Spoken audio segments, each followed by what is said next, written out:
The night was cold and quiet when Officer Nathan Doyle received an urgent call over the radio. The dispatcher's voice was tense. Possible case of animal cruelty in an abandoned warehouse in the industrial district. Possible illegal captivity. Any available units? Respond. A strange chill ran down Nathan's spine. Beside him, his canine partner, Kael, a sharp-witted German shepherd, perked up his ears and let out a low grunt, as if he already sensed something was wrong.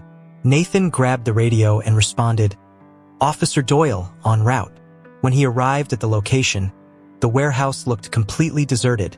Cracked walls, rusted metal sheets barely holding onto the structure, and an eerie silence that made every sound seem louder.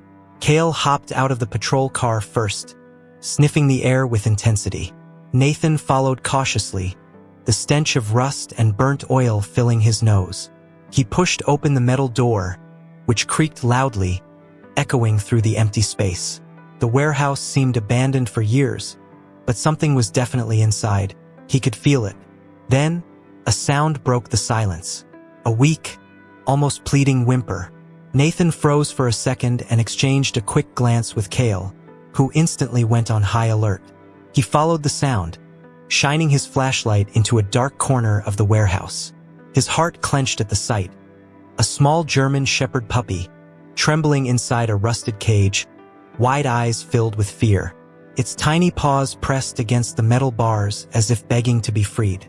Nathan moved slowly, keeping his breathing steady. The cage's lock was rusted shut, wrapped in thick chains, a clear sign that the poor pup had been trapped there for a long time. He crouched down and reached out a hand, speaking in a calm, low voice. "Hey there, buddy. It's okay now. I'm getting you out of here." But just as he reached for the chains, Kael let out a deep, warning growl, his entire body tensed. Nathan's instincts kicked in immediately.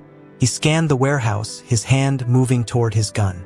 He knew this behavior from Kael all too well. They weren't alone. Nathan's pulse quickened. He knew Kael never reacted like that without reason. Keeping his hand near his holster, he slowly turned his head, scanning the darkness of the warehouse. The flashlight beam flickered across broken crates and rusted machinery, but nothing seemed out of place. And yet, the heavy silence felt suffocating, charged with an unseen presence. Kael's growl deepened, his posture rigid, ready to strike. That's when Nathan heard it. A soft scrape against the concrete floor, coming from the far end of the warehouse. Someone was there. With a slow and steady movement, Nathan positioned himself in front of the puppy's cage, shielding it as his instincts took over. "Police!" he called out, his voice firm. "If someone's in here, step out now." The only response was the distant creak of metal shifting. Nathan's fingers wrapped around his gun, but he didn't draw it. Not yet. He had been in enough tense situations to know that sometimes patience was the key. But Kael wasn't waiting. The dog barked sharply, pulling against his stance, his nose flaring as he caught a scent. Then, out of the shadows, something moved. A dark silhouette darted between the rusted beams in the back of the warehouse. Nathan barely caught a glimpse before it disappeared again. His muscles tensed. Whoever it was, they weren't running away. They were circling. He could hear footsteps now, deliberate and slow, echoing through the vast emptiness of the building. His mind raced. Was this just an illegal breeder abandoning dogs? Or was there something much worse happening here? The puppy whimpered behind him, pressing itself against the cage bars. Nathan clenched his jaw. He couldn't waste any more time. "Kael, stay," he ordered firmly. He had to move fast, but he also couldn't leave the dog vulnerable. Taking a steadying breath, he reached into his utility belt and pulled out a bolt cutter. His hands worked quickly, snapping through the rusted chains wrapped around the cage. The lock broke apart with a loud crack, and the door creaked open. The puppy flinched but didn't move, too scared to run. Just as Nathan reached to scoop the dog into his arms, a sudden crash exploded through the warehouse. The sound of metal slamming against metal sent echoes bouncing off the walls. Kael barked furiously, turning toward the noise, his body low and ready to strike. Nathan spun around, gun drawn this time, his heartbeat hammering in his ears. The flashlight beam cut through the dust in the air, landing on the far side of the building, just in time to see a second pair of glowing eyes staring back at him from the darkness. Nathan's breath caught in his throat. It wasn't a person. It was another dog, a fully grown German Shepherd, and it wasn't alone. Nathan's grip tightened on his gun as his flashlight illuminated the pair of glowing eyes staring back at him. A fully grown German Shepherd stood at the edge of the darkness, its body tense, ears pinned back, and teeth bared. The low, guttural growl that filled the warehouse sent a chill down his spine. This wasn't just any dog. This was the puppy's mother, and she was furious. Kael was already locked onto the larger dog, muscles coiled, ready to attack if necessary. But Nathan hesitated. His instincts screamed that this wasn't an ordinary stray. This mother had been trapped in this place, just like her pup. The way she moved, low and cautious, showed a protective desperation rather than outright aggression. She's not attacking. She's warning me. Nathan slowly lowered his gun, keeping his voice calm. Easy, girl. I'm not here to hurt your pup.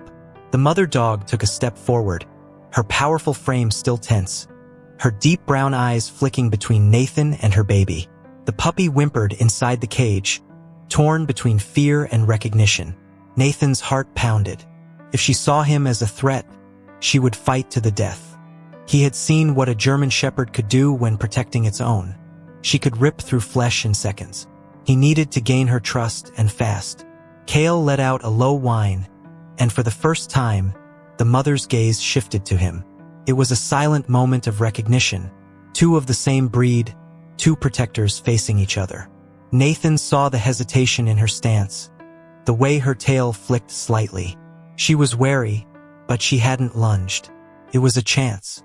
Slowly, Nathan knelt beside the cage, careful not to make any sudden movements. He reached inside, lifting the trembling puppy into his arms. The mother let out a sharp bark, stepping forward. Nathan's pulse spiked, but he held his ground. "I'm getting him out," he said softly. The pup clung to his uniform, its tiny body shaking. He turned slightly, letting the mother see that he meant no harm. Her ears flicked forward, and for a long, tense moment, she didn't move. Then, as if making a decision, she took another cautious step, this time toward him.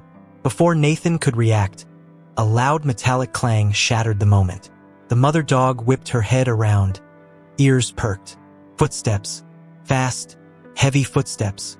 Someone else was inside the warehouse. And whoever it was, they weren't alone. Nathan's body went rigid as the sound of hurried footsteps echoed through the warehouse. Whoever was out there wasn't trying to be quiet anymore. They were coming straight for him. The mother dog let out a sharp, warning bark, stepping protectively in front of Nathan and her pup. Kael's stance shifted, his body low, a deep growl vibrating through his chest. Nathan tightened his hold on the puppy and instinctively reached for his radio. But before he could call for backup, a shadow moved between the rusted beams. "Put the damn dog down," a rough voice growled from the darkness. Nathan swung his flashlight toward the voice, revealing a man stepping out from behind a stack of wooden crates. He was tall, broad-shouldered, wearing a dirty jacket and boots covered in mud. His face was partially obscured by a cap, but his posture screamed aggression. Behind him, another figure lurked, barely visible in the dim light. There was more than one. Nathan's gut twisted. This wasn't just some abandoned warehouse. These men weren't squatters or random trespassers. They were here for the dogs. "You've got about 3 seconds to back off," Nathan said firmly, shifting his stance. Kael let out a warning bark, and the mother dog growled beside him, her muscles taut like a spring ready to snap. The man sneered, taking another step closer. He wasn't afraid, and that told Nathan one thing: this guy had done this before. "You cops always think you're the ones in control," the man scoffed, glancing at his partner. "But you don't know what you're walking into." Nathan's jaw clenched. Dogfighting clicked in his mind all at once.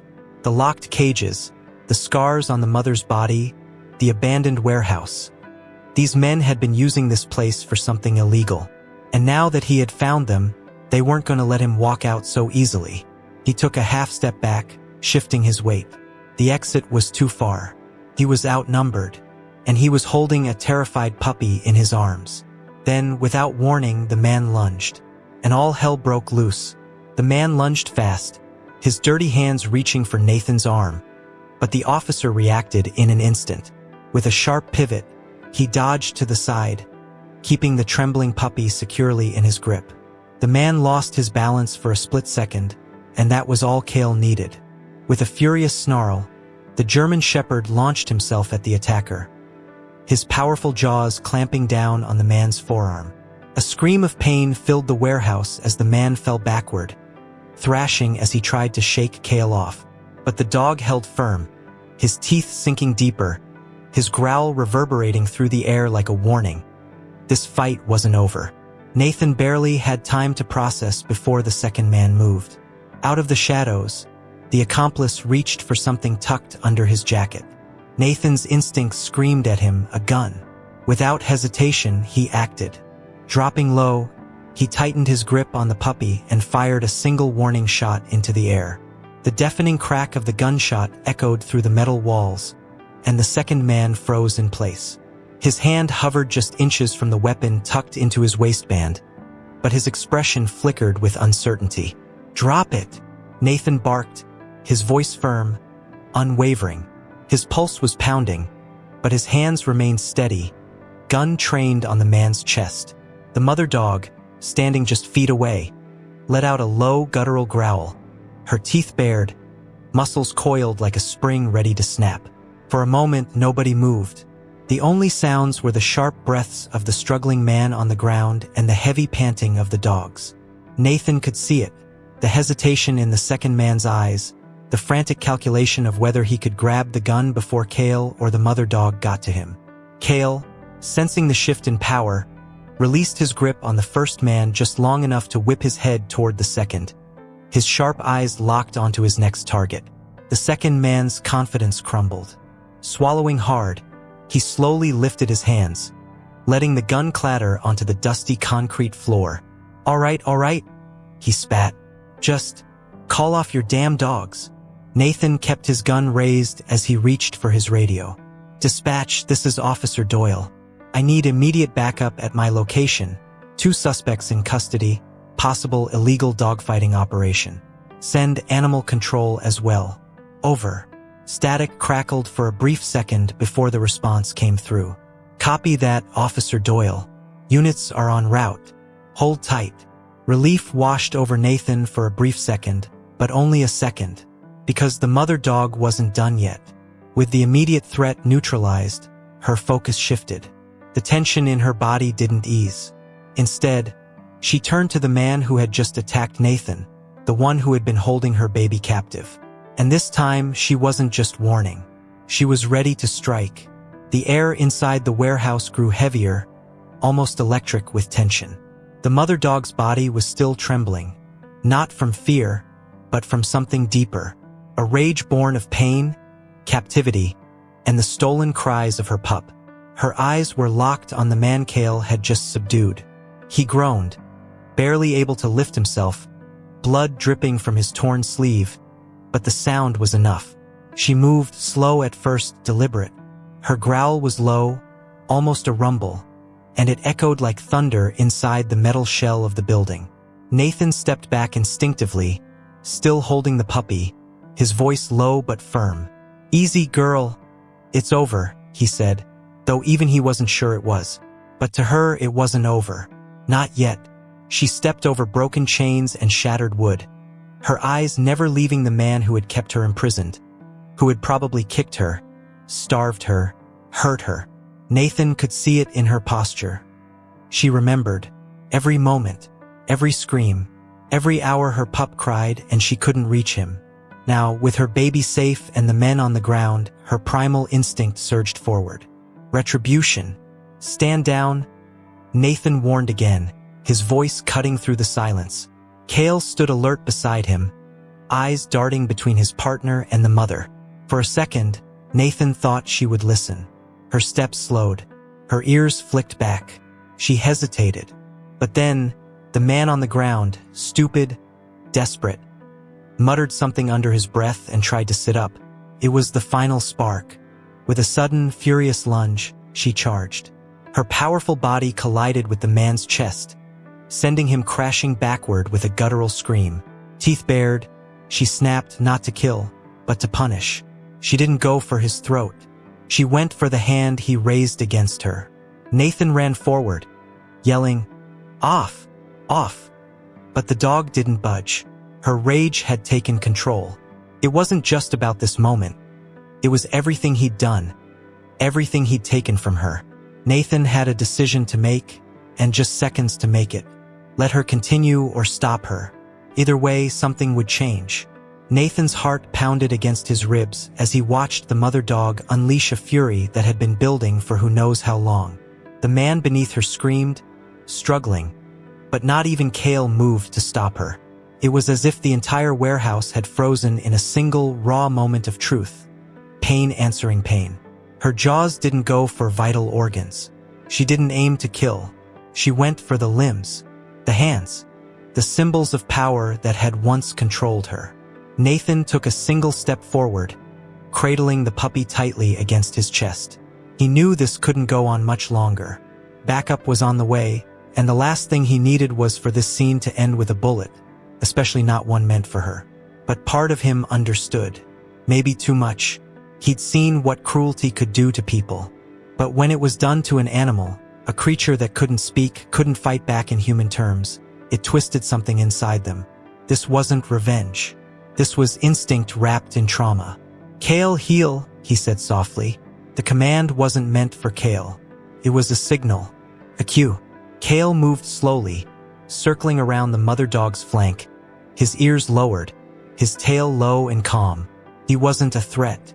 He was communicating in a language only they understood, canine to canine. Nathan crouched slightly, his voice steady but filled with emotion. "That's enough, girl. He's not hurting anyone anymore. You've already won." For a tense, aching moment, she didn't respond. Her jaws stayed clamped around the man's forearm, though not as tightly. Blood trickled down his arm. His cries had faded into pitiful whimpers. Then, she blinked. Slowly, her muscles loosened, her breathing changed, and just like that, she released him. She stepped back, her body still trembling, her eyes wary. Nathan didn't make any sudden moves. Kael stood beside her now, calmly, like a soldier guarding a comrade. The man on the ground curled into himself, sobbing, shaking, mumbling curses and pleas no one cared to hear. Nathan rose to his feet, clutching the pup closer, and reached for his radio again. "Dispatch, situation contained. Suspects detained. No shots fired. We need animal control and a medic. Officer is safe. Dogs are safe," he said, exhaling for the first time in what felt like forever. As he spoke, the mother dog turned to him, her eyes softer now. Tired, broken, but grateful. And in that look he saw everything. What she had endured, what she had protected, and what it had cost her. Outside, sirens began to wail in the distance, growing louder. But inside that warehouse, in that moment, the real rescue had already happened. The flashing lights of patrol cars bathed the warehouse walls in red and blue as the cavalry finally arrived. Officers poured in, weapons drawn, eyes scanning every corner. Paramedics rushed to the injured suspect, who now lay curled in a pathetic heap, his arm a bloodied mess of torn flesh and shattered pride. But Nathan didn't look at him. He was focused on the two dogs in front of him, the silent survivors of something darker than anyone outside those walls would understand. Animal control entered cautiously, leading with poles and leashes, but Nathan raised a hand. "No," he said firmly. "She's not a threat. Neither of them are." His voice carried the kind of weight that didn't invite argument. Kael stood protectively between the mother and the strangers, while the pup, still cradled in Nathan's arms, had stopped shaking. There was something about his breathing now, slower, calmer, like he knew he was finally safe. One of the officers approached Nathan quietly. "You good?" he asked, his tone more concerned than casual. Nathan nodded, but something in his eyes said otherwise. He looked back at the mother dog, now lying on the cold concrete beside Kael. Her body was exhausted, barely holding itself upright. But her eyes, still alert, still watching her pup, hadn't dulled. Not yet. That's when the vet technician from Animal Control, a young woman named Eliza, knelt beside her. She didn't speak. She didn't try to touch her. She just placed a blanket nearby and waited. Nathan lowered himself as well. "What's her name?" he asked quietly. Eliza looked up. No collar, no chip, no records. If I had to guess, no one ever gave her one. Those words hit harder than expected. No name, no identity, just a body to be used, bred, caged, and forgotten. Nathan felt something crack inside his chest. A part of himself he'd spent years burying under the badge, under the uniform, under the calluses of a life in service. He glanced down at the puppy in his arms and then back at the mother. She had done everything she could with nothing. No help, no shelter, no one on her side. And somehow, against all odds, she'd kept him alive. "You have one now," Nathan whispered almost to himself.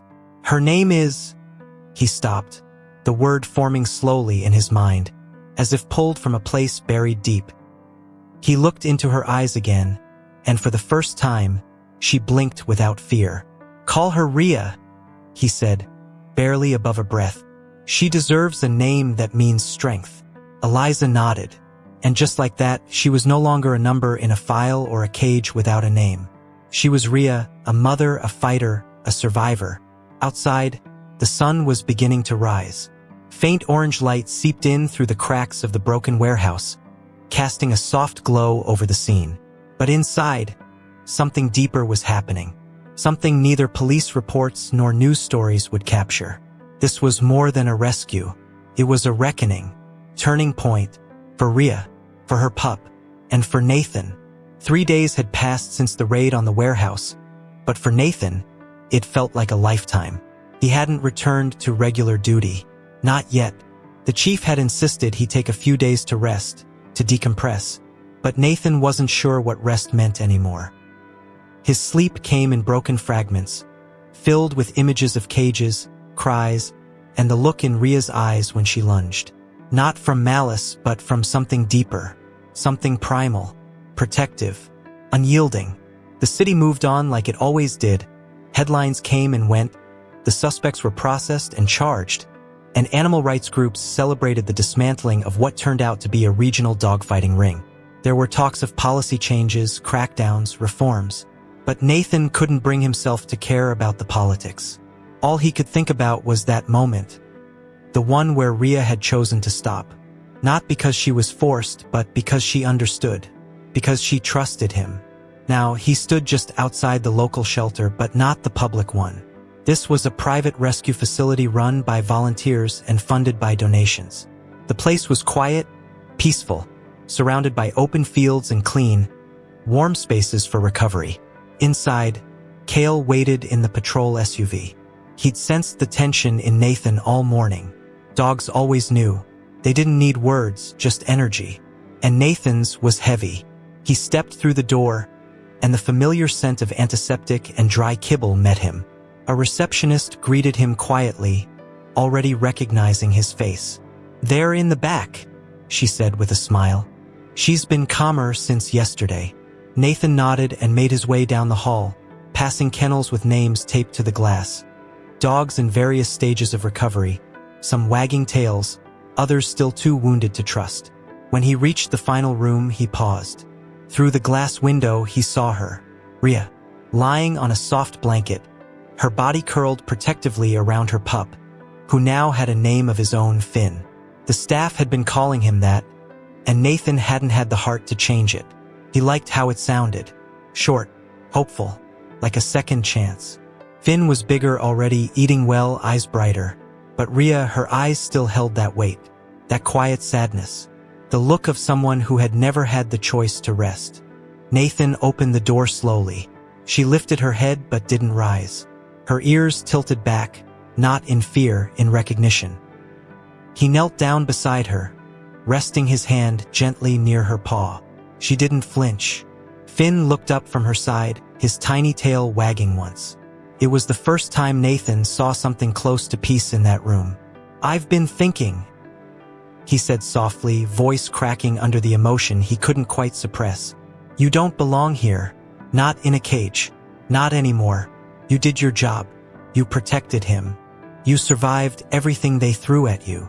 He looked into her eyes, the same eyes that had once pierced through darkness and violence. "Now it's time someone fights for you." His voice barely a whisper, he said the words out loud for the first time, as if testing how they sounded in the world. "I want to adopt you, both of you, if you'll let me." She didn't move for several long seconds, but then she did. A slow inch forward, a soft whine, and finally, the weight in her chest seemed to fall away. She rested her head gently against his hand, and Nathan, the cop who had seen too much and felt too little for too long, felt something break open inside of him. 6 weeks later, the sun was setting behind a row of pines at the edge of Officer Nathan Doyle's property. The sky burned in soft orange and gold, casting long shadows across the open field where Kael, now off duty and relaxed, chased a tennis ball with uncharacteristic joy. A few feet away, Finn, all legs and floppy ears, tumbled through the grass, clumsy and free. But Nathan's eyes were on her. Rhea. She stood quietly near the porch, her posture regal, watchful, and still just a little guarded. But she wasn't the same dog Nathan had met in that warehouse. The haunted look in her eyes had softened, day by day, replaced by something far more powerful: trust. Not given easily, but earned through patience, consistency, and love she had never known before.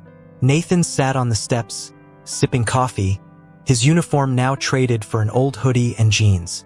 He watched the sunset, the dogs, the life that, only weeks ago, he never could have imagined himself part of.